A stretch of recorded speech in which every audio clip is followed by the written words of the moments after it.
ನಿಮ್ಮ ಮತ್ತು ನಾಗಶೇಖರ್ ಸರ್ ಅವರ ಮತ್ತೊಂದು ಕೊಲಾಬ್ರೇಷನ್ನ ಸೂಪರ್ ಹಿಟ್ ಹಾಡು, ಈ ಜನರೇಷನ್ನ ಫೇವ್ರೆಟ್ ಹಾಡು ಅಮರ್ ಸಿನಿಮಾದ್ದು ಮರೆತು ಹೋಯಿತೆ ನನ್ನಯ ಹಾಜರಿ.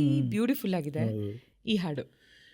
ಈ ಹಾಡ್ದು ತುಂಬ ಮಜವಾದ ಸೀಕ್ವೆನ್ಸ್ ಏನು ಅಂದರೆ, ಈ ಹಾಡು ಅಲ್ಲಿ ತನಕ ನಾನು ನಾಗಶೇಖರ್ ಆಲ್ಮೋಸ್ಟ್ ಎಲ್ಲ ಹಾಡುಗಳು ನಾನೇ ಅವ್ರ ಹಾಡುಗಳು ಬರೆದಿದ್ದೆ. ಈ ಹಾಡು ಬರೆಯೋ ಅಷ್ಟೊತ್ತಿಗೆ, ಈ ಸಿನಿಮಾ ಆಗೋಷ್ಟೊತ್ತಿಗೆ ಕೆಲವರ ಒತ್ತಾಸೆಯಿಂದ ಈ ಹಾಡನ್ನ ನಾಗಶೇಖರ್ ಅವರು ಬೇರೆಯವ್ರ ಹತ್ರ ಬರ್ಸಿದ್ರು. ಆ ಲಿರಿಕ್ರೇಟರ್ದೇನು ತಪ್ಪಿಲ್ಲ, ಅಂದರೆ ಎಲ್ಲೋ ಒಂದು ಕಡೆ ನಾಗಶೇಖರ್ ವೈಬ್ ಅವರು ಮತ್ತು ಅವ್ರ ವೈಬ್ ಮೋಸ್ಟ್ಲಿ ಮ್ಯಾಚ್ ಆಗಿರಲಿಕ್ಕಿಲ್ಲ. ಇದು ಯಾವುದು ನಂಗೆ ಗೊತ್ತಿಲ್ಲ.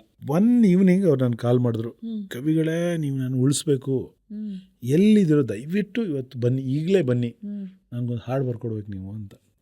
ನಾನು ಎಲ್ಲೋ ಇದ್ದೆ, ಸರಿ ಬಂದೆ. ನಾಗಶೇಖರ ಹಪಾಪಿ ನಂಗೆ ತುಂಬ ಚೆನ್ನಾಗಿ ಗೊತ್ತಾಗ್ಬಿಡುತ್ತೆ, ಎಲ್ಲಿ ಸೆಟ್ ಆಗಿದೆ. ಅವ್ರು ಒದ್ದಾಡ್ತಿದ್ದಾರೆ ಅಂತ ನಂಗೆ ಗೊತ್ತು, ಬರೀ ಟ್ಯೂನ್ ಇತ್ತು ನನ್ನ ಸರಿ, ಅದು ಇದು ಹೇಳ್ತಾಯಿದ್ರು. ಕೊನೆಗೆ ನನಗೆ ಬಂದಿದ್ದ ಲೈನ್ ಅಂದರೆ ಲಾಸ್ಟ್ ಲೈನ್ ಫಸ್ಟ್ ಬಂತು ಅಷ್ಟೇ. ಅದೆಲ್ಲ ಕೇಳ್ತಾ ಇರೋ ಸುಮ್ಮನೆ ಆ ಲೈನ್ ಬಂದಾಗ, ಮೆರವಣಿಗೆ ಹೊರಟಂತೆ ನಾ ಸಾವಿಗೆ ಅಂದೆ ನಾನು. ಇರುತ್ತಲ್ಲ ಸಂಸ್ಕೃತ ಬೇರೆ ಎಲ್ಲ ಬಂತು. ಒಂದಷ್ಟೊತ್ತು 1-2 ಮಿನಿಟ್ಸು ನಾನೆಷ್ಟು ಯಾರಿಗೆ ಬೈತಿದ್ದಾರೆ ಇವರು ಅಂತ ನಾನು ಗಾಬರಿ ಆಗ್ಬಿಟ್ಟೆ. ಗೊತ್ತಲ್ಲ ಏನು ಇದು ಫಿಲ್ಮ್ ಬ್ಲಾಕ್ಸ್ ನೀವು ಮಾಡ್ಕೊಳ್ಳಿ. ಏನಾಯ್ತು ಕೇಳ್ತೀನಿ.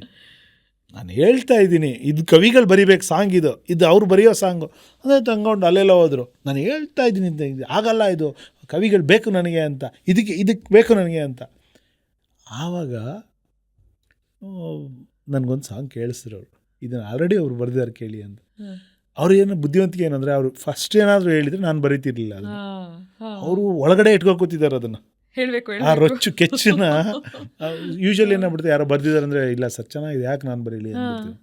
ಯೂಶ್ವಲಿ ಬರೆಯಲ್ಲ. ಮರೆತು ಹೋಯ್ತೆ ನನ್ನ ಹಾಜರಿ ಅದೆಲ್ಲ ಬರೆದೆ. ಈ ವಾಸ್ ಹ್ಯಾಪಿ ಅಂದರೆ ತುಂಬ ಎಕ್ಸೈಟೆಡ್ ಅಲ್ಲ ಅದಕ್ಕೆಲ್ಲ. Super okay. ಯಾವಾಗ ನಾನು ಮೆರವಣಿಗೆ ಹೊರಟಂತೆ ನಾ ಸಾವಿಗೆ bus stop Nagashekar actually. So ಅದು ನಂಗೆ ತುಂಬ ಯಾವತ್ತೂ ನೆನಪಿರುವಂಥದ್ದು. ಈ ಹಾಡು ಬಂದಾಗೆಲ್ಲ ನನಗೆ ಅದು ನೆನಪಾಗತ್ತೆ.